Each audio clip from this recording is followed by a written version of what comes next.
O Espiritismo no Brasil. Consolidadas as primeiras construções basilares de Ismael na pátria do Cruzeiro, o Espiritismo derramou seus frutos sazonados e doces no coração da coletividade brasileira. Em seu seio, nas grandes sociedades e nos lugarejos obscuros, a doutrina consoladora apresentou sempre as mais belas expressões de caridade e de fraternidade. Jesus, com as suas mãos meigas e misericordiosas, fez reviver no país abençoado dos seus ensinamentos as curas maravilhosas dos tempos apostólicos. Abnegados médiuns curadores, desde os primórdios da organização da obra de Ismael nas terras do Brasil, espalharam, como instrumentos da verdade, as mais fartas colheitas de bênçãos do céu, iluminando todos os corações. Curando os enfermos, os novos discípulos do Senhor restabeleciam o espírito geral para a grande tarefa, vestindo os andrajosos, tocavam as almas de uma nova roupagem de esperança.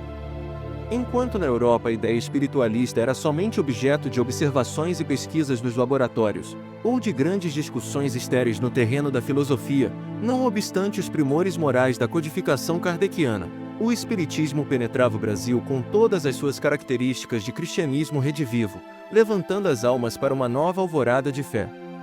Aí, todas as suas instituições se alicerçavam no amor e na caridade. As próprias agremiações científicas que, de vez em quando, aparecem para cultivá-lo, na sua rotulagem de metapsíquica, são absorvidas no programa cristão, sob a orientação invisível e indireta dos emissários do Senhor. Todas as possibilidades e energias são por Ismael aproveitadas para o bem comum e para a tarefa de todos os trabalhadores, e é por isso que todos os grupos sinceros do Espiritismo, no país, têm as suas águas fluidificadas, a terapêutica do magnetismo espiritual, os elementos da homeopatia, a cura das obsessões, os auxílios gratuitos no serviço de assistência aos necessitados, dentro do mais alto espírito evangélico, dando-se de graça aquilo que se recebeu como esmola do céu. Não é raro vermos caboclos, que engrolam a gramática nas suas confortadoras doutrinações, mas que conhecem o segredo místico de consolar as almas, aliviando os aflitos e os infelizes, ou, então, médiuns da mais obscura condição social, e nas mais humildes profissões, a se constituírem instrumentos admiráveis nas mãos piedosas dos mensageiros do Senhor.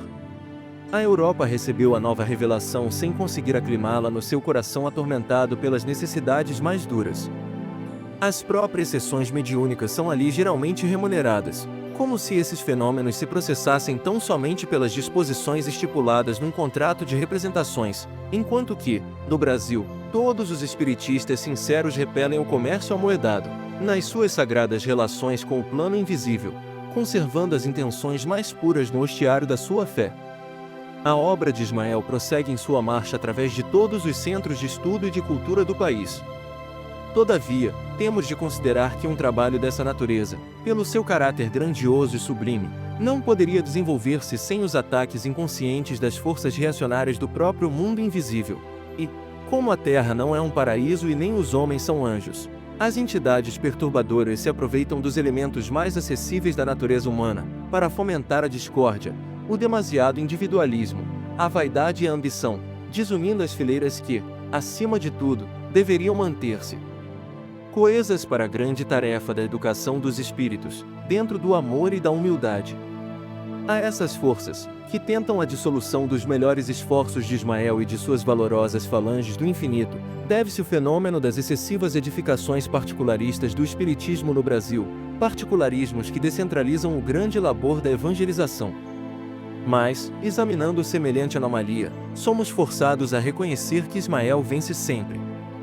Construídas essas obras, que se levantam com pronunciado sabor pessoal, o grande mensageiro do Divino Mestre as assinala imediatamente com o selo divino da caridade, que, de fato, é o estandarte maravilhoso a reunir todos os ambientes do espiritismo no país, até que todas as forças da doutrina, pela experiência própria e pela educação, possam constituir uma frente única de espiritualidade, acima de todas as controvérsias.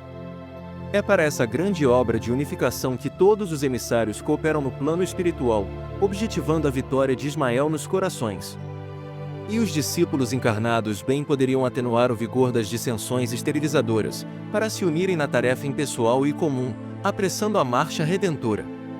Nas suas fileiras respeitáveis, só a desunião é o grande inimigo, porque, com referência ao catolicismo, os padres romanos, com exceção dos padres cristãos, se conservam onde sempre estiveram, isto é, no banquete dos poderes temporais, incensando os príncipes do mundo e tentando inutilizar a verdadeira obra cristã.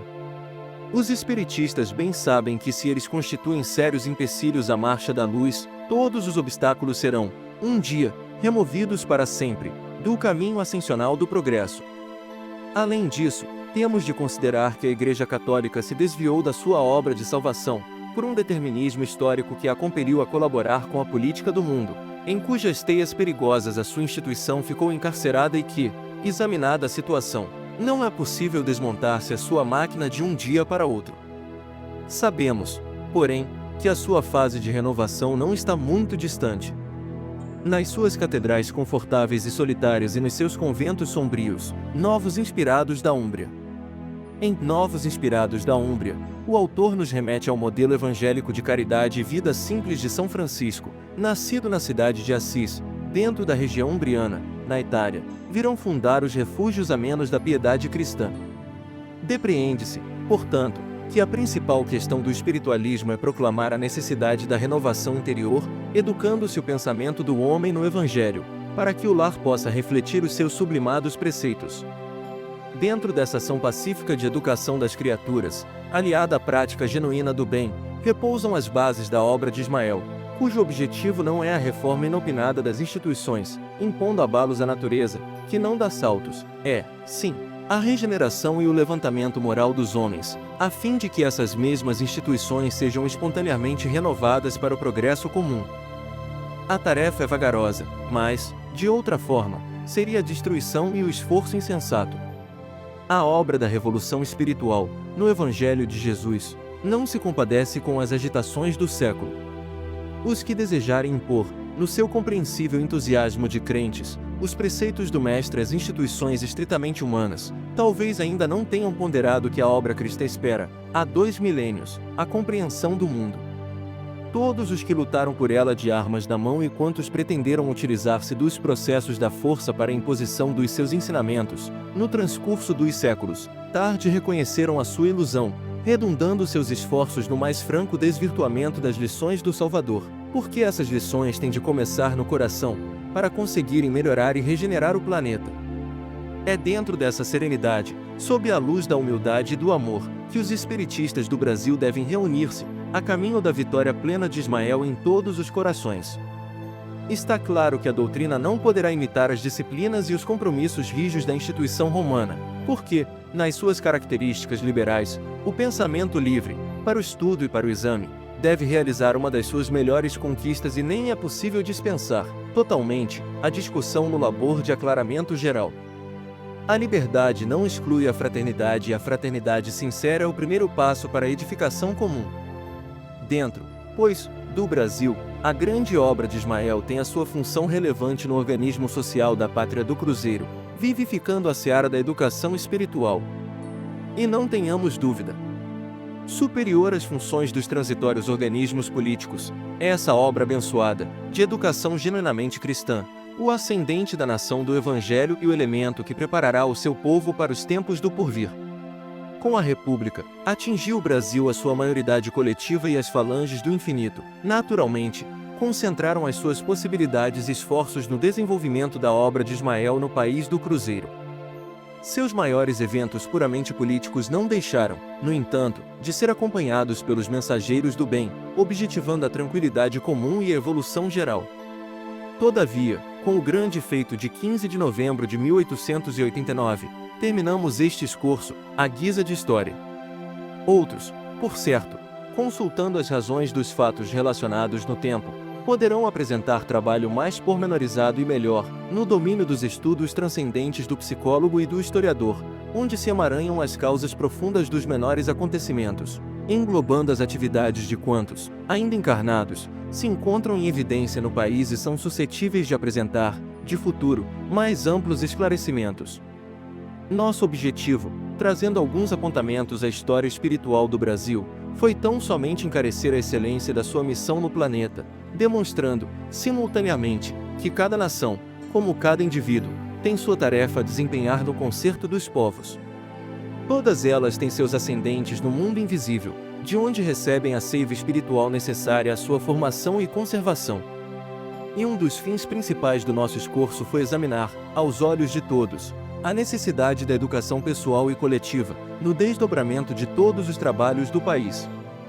Porque a realidade é que o Brasil, na sua situação especialíssima e com o seu patrimônio imenso de riquezas, não poderá insular-se do resto do mundo ou acastelar-se na sua posição de pátria do Evangelho, embora a época seja de autarquias detestáveis, neste período de decadência e transição de todos os sistemas sociais.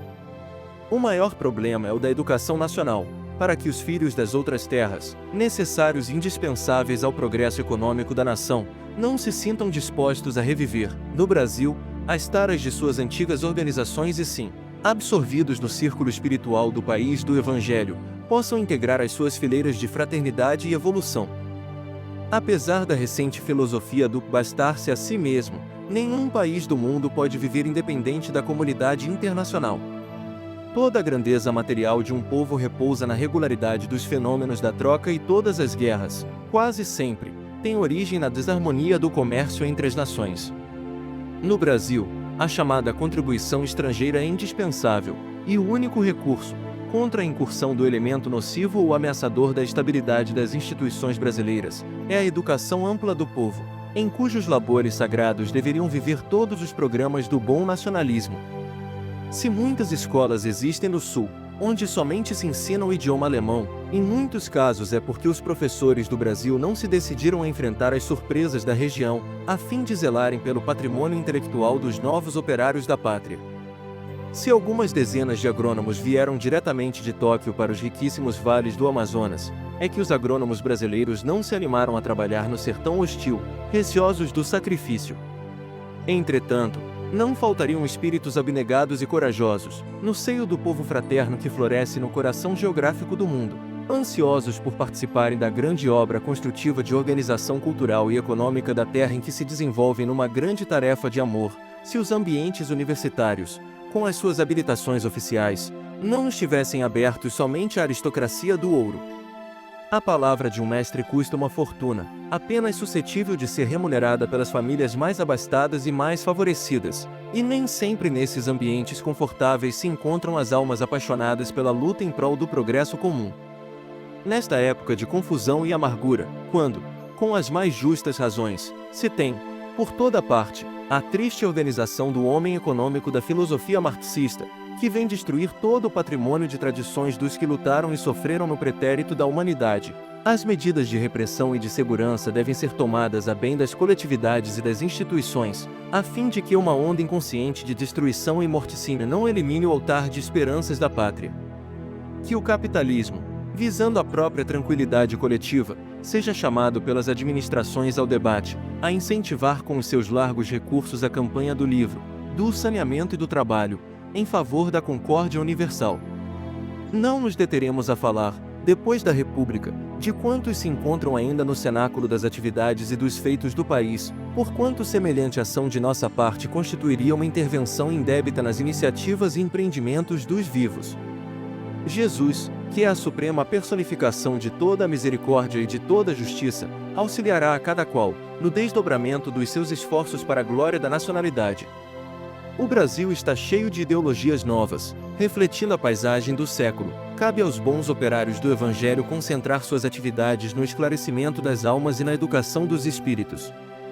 Todas as fórmulas humanas, dentro das concepções que exprimam, por mais alevantadas que se afigurem, são perecíveis e transitórias. A política sofrerá, no curso dos séculos, as alternativas do direito da força e da força do direito, até que o planeta possa atingir relativa perfeição social, com a cultura generalizada. A ciência, como a filosofia e as escolas sectárias, viverá entre dúvidas e vacilações, assentando seus feitos na areia instável das convenções humanas.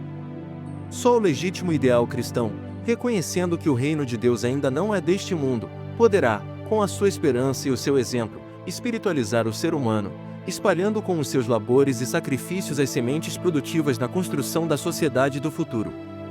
Conhecedores dessa grande verdade, supliquemos a Jesus se digne derramar do orvalho de seu amor sobre os vermes da terra. Que as falanges de Ismael possam, aliadas a quantos se desvelam pela sua obra divina, reunir o material disperso e que a pátria do Evangelho mais acenda e avulte no concerto dos povos, irradiando a paz e a fraternidade que alicerçam, indestrutivelmente, todas as tradições e todas as glórias do Brasil. Espero que tenham gostado. Já vai deixando o like, curtindo e compartilhando. Até o próximo vídeo.